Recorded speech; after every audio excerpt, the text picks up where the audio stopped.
The big race on Saturday, of course, at Ascot is the King George.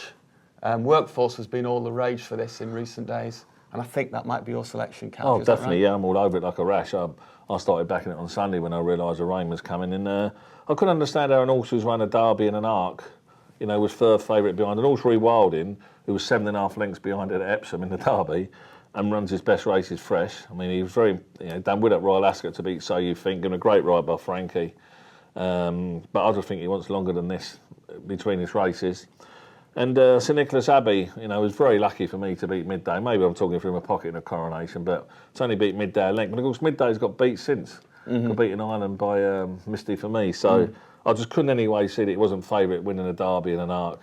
Remember Michael Statt took this horse 6,000 miles to America for the Breeders' Cup and then never run it. The Americans thought he was barking, but he didn't want to ruin the horse because he got injured on fast ground in this race last year when stablemate Harbinger won. Statt has got a great record in the race, on it with Conduit before, didn't he?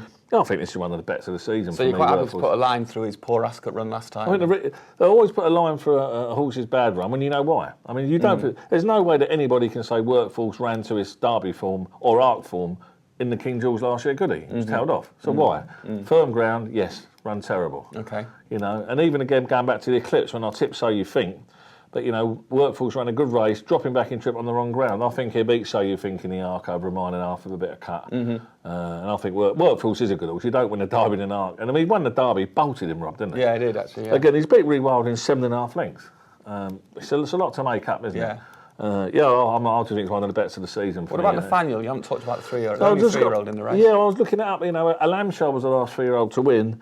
I mean, he won the race at the King Edward VII Stakes at Ascot, and he beat an horse of Firenze of Michael Stout's 5 lengths. Now, I think if you ask anyone in Stouts, his Workforce 5 lengths better than Firenze, everyone would say yes. So on that grounds, I'm out with that. Workforce, one of the bets of the season, according to. It could be a bad school holidays for our kids if this don't win.